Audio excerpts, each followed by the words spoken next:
Halo teman-teman, kali ini DG akan melanjutkan alur anime Sakamoto Days episode 8.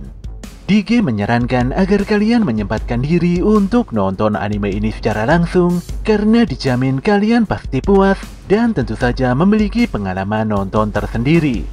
Tapi jika kalian gak ada waktu, maka mampir ke sini adalah pilihan yang paling tepat. Karena DG dengan senang hati akan menceritakan semua kisahnya untuk kalian semua. Sebelum lanjut ke inti cerita, buat kalian yang baru saja menemukan channel ini, ada baiknya untuk subscribe dulu. Jangan lupa juga untuk menyalakan notifikasinya, agar kami semakin semangat untuk menghadirkan konten-konten terbaik buat kalian. Oke, langsung saja. Persiapkan diri kalian, and enjoy!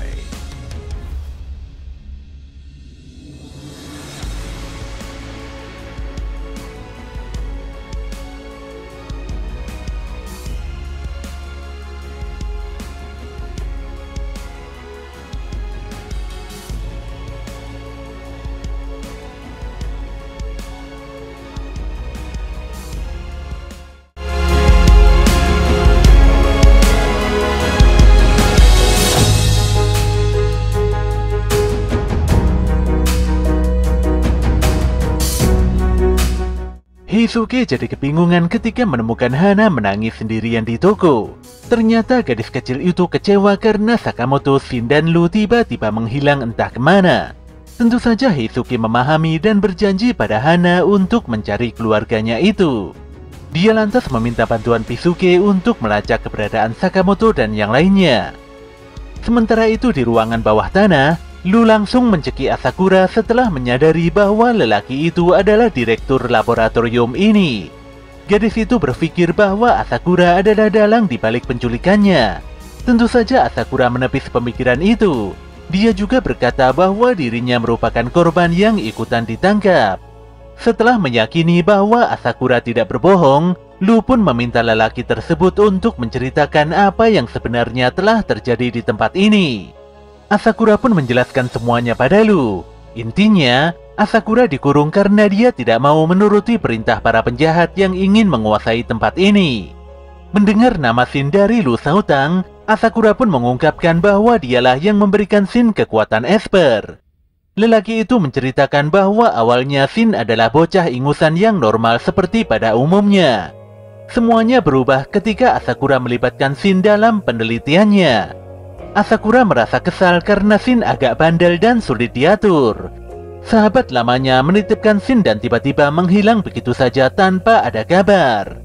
Asakura pun merasa frustasi karena penelitiannya tidak membuahkan hasil. Walau kerja lembur tiap malam, namun dia tidak sendiri karena Shin selalu menemaninya. Asakura melakukan penelitian tentang batas perkembangan otak manusia, atau lebih tepatnya mengenai kekuatan psikis. Walau menguras banyak energi, namun Asakura sangat senang karena pekerjaannya itu sangat seru. Jika penelitian ini berhasil, bisa jadi potensi tidak terbatas umat manusia akan terbuka lebar. Endingnya kebahagiaan manusia mungkin bisa terwujud. Penjelasan Asakura pun membuat Shin sangat amat terpukau. Bocil itu pun berusaha membantu Asakura semaksimal mungkin. Bagi Asakura dan para ilmuwan lain, tindak tanduk Shin jelas sangat merepotkan. Asakura pun melakukan penelitian tanpa memperdulikan kondisi dirinya sendiri, di mana dia mulai amburadul dan tidak terawat. Yang lainnya pun mulai meragukan kalau penelitian Asakura akan berhasil. Shin pun begitu kesal mendengar keluh kesah dari para ilmuwan. Dia paham betul bahwa Asakura selalu berusaha keras agar semua orang bahagia. Pada suatu malam, Asakura menemukan sebuah reaksi aneh di balik mikroskopnya. Setelah membandingkan dengan data sebelumnya, lelaki itu sangat senang karena hasil kerja kerasnya benar-benar membuahkan hasil. Tanpa diduga, Shin tiba-tiba terbangun dan langsung meminum ramuan penelitian Asakura hingga tidak tersisa. Jelas saja Asakura sangat kaget dan kebingungan. Ditambah lagi Shin mulai muntah-muntah. Pada keesokan harinya, tepatnya saat sedang mandi bersama, Asakura berpikir di dalam benaknya bahwa tidak ada perubahan apapun pada Shin. Tapi dia cukup lega karena Shin baik-baik saja. Di sini Shin menanggapi pemikiran tersebut. Dan dia mengungkapkan bahwa kondisinya masih tidak baik-baik saja setelah meminum ramuan aneh semalam. Jelas saja Asakura jadi bingung mengapa Shin mengetahui isi hatinya.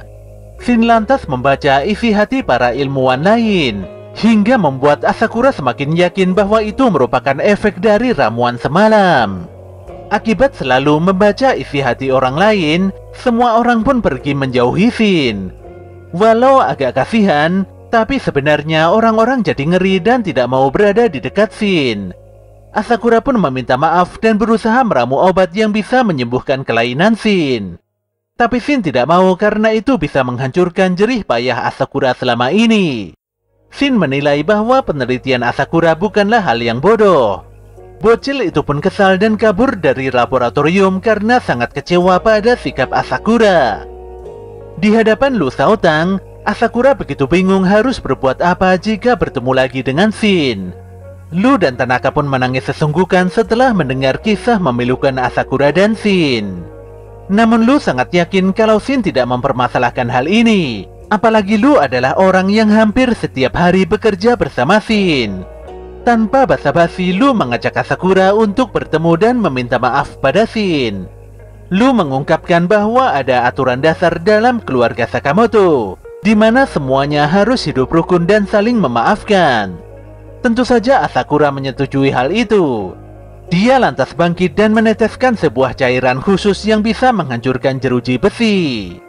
Seorang penjaga segera datang setelah melihat pintu penjara terbuka. Namun dia seketika pingsan setelah Lu menendang kepalanya. Di waktu yang sama, Mat Horiguchi menyadari bahwa Sakamoto adalah asasin legendaris yang menjadi trending topik belakangan ini. Tanpa banyak bicara, Sakamoto langsung menendang Mat. Namun anehnya Sakamoto malah meninju Shin dengan begitu kuat. Tentu saja Shin jadi bingung sendiri mengapa Sakamoto menyerangnya. Nyatanya Mat telah menanamkan sebuah jarum tajam pada leher Sakamoto. Benda itu mengontrol Sakamoto agar mengenali kawan dan lawan secara terbalik. Untungnya Sakamoto berhasil meninju Mat setelah dia berpikir menyerang Shin. Walau pukulan Sakamoto sangat kuat, namun Mat segera bangkit dan nampak tidak kesakitan sama sekali. Parahnya, Mat memiliki sebuah saklar di tangannya yang dapat mengontrol Sakamoto hingga membuatnya kembali menyerang Shin. Lelaki maniak itu lantas menyuntikkan steroid ke tangan dan kakinya. Hal ini membuat Mat menjadi kekar serta memiliki kekuatan fisik yang sangat kuat. Sakamoto dan Shin mulai terpukul mundur. Ketika Mat menganggap bahwa kekuatan Shin tidak berguna, disinilah Shin benar-benar tidak terima. Dia pun mengingat sosok Asakura yang sangat dihormatinya. Tapi Sakamoto tidak sependapat dengan Mat. Sakamoto akan membuktikan bahwa kekuatan Shin sangat amat berguna. Menanggapi hal tersebut, Mat lantas menyuntikkan steroid ke seluruh tubuh hingga membuatnya jadi sangat kekar. Anehnya, Shin malah mendekat dan membelakangi tubuh Mat. Merasa diremehkan, Mat langsung melesatkan pukulan terkuatnya pada Shin. Namun anehnya Shin bisa menghindarinya. Selain itu Sakamoto juga berhasil mendaratkan tinju kerasnya pada Mat. Tidak hanya sekali, Sakamoto memukuli Mat dengan brutal tanpa melukai Shin. Mat pun jadi kebingungan mengapa Shin bisa menghindar, sementara dia selalu terkena pukulan beruntun Sakamoto. Ternyata Sakamoto memberitahu pola serangannya pada Shin melalui pikiran. Mat pun dibuat tumbang hingga tubuhnya menyusut parah serta kembali seperti semula. Para ilmuwan pun membantu mengeluarkan jarum yang sebelumnya tertanam pada Sakamoto dan Shin.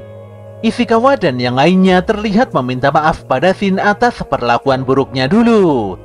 Shin tidak ada masalah sama sekali dengan hal tersebut. Lagian sejujurnya pemuda itu sangat menyukai kekuatan serta kehidupannya saat ini.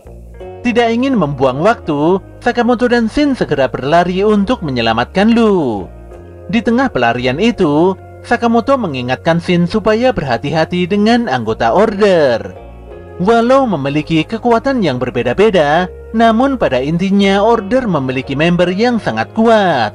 Jika bertemu dengan Order, Sakamoto menyarankan agar Shin pura-pura mati saja. Tanpa diduga, Sakamoto menginjak sebuah jebakan di kakinya. Saat akan terjatuh ke bawah, Sakamoto sempat menendang Shin hingga pemuda itu tidak terperosok. Shin pun sangat kebingungan melihat Sakamoto terjatuh dan hilang entah kemana. Di lantai 5 bawah tanah, Kashima berbicara dengan anak buahnya yang bernama Onigahara dan Takamido. Ternyata mereka tengah berhadapan dengan Shishiba dan Osaragi yang sudah membantai banyak orang laboratorium. Kashima tidak ingin terlibat masalah dengan order, jadi dia bermaksud untuk menunjukkan jalan keluar pada Shishiba dan Osaragi. Shishiba pun bertanya dengan serius pada Kashima mengenai eksistensi Slur di tempat ini. Di sini Kashima malah mengalihkan pembicaraan, tapi Shishiba tidak peduli dengan hal itu. Lelaki itu hanya menegaskan bahwa tindakan Kashima yang membuat senjata ilegal, menyandra dan hal yang lainnya jelas-jelas melanggar aturan asosiasi assassin. Oleh karena itulah Shishiba akan membereskan Kashima beserta seluruh pasukannya. Merasa tidak terima, Onigahara dan Takamido segera mendekati Shishiba. Kashima lantas memerintahkan keduanya untuk menghabisi member order tersebut.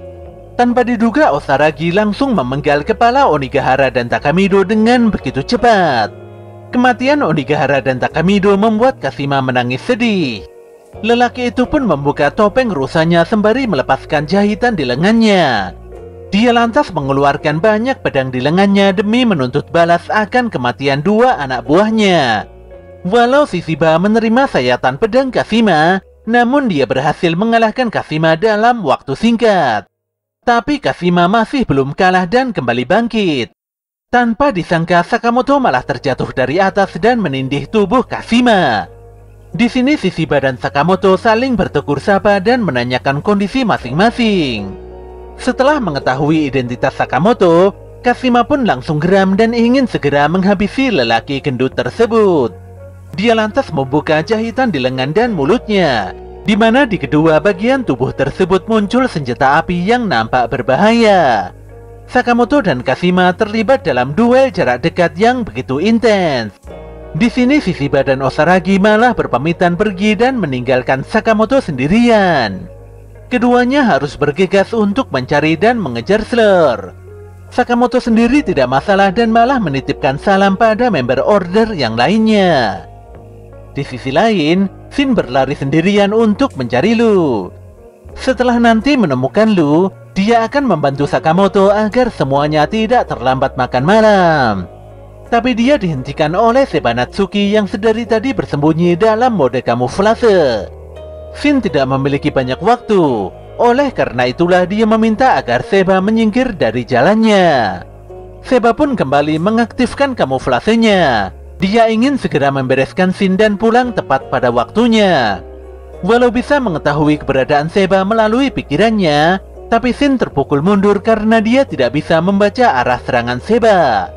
Dia pun bertanya-tanya, bagaimana bisa Shin menghindari berbagai serangan mematikannya.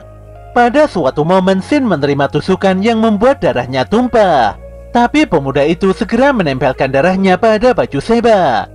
Nyatanya noda darah tersebut memang sengaja ditempelkan Shin agar posisi kamuflase Seba bisa terlihat dengan jelas oleh Heisuke.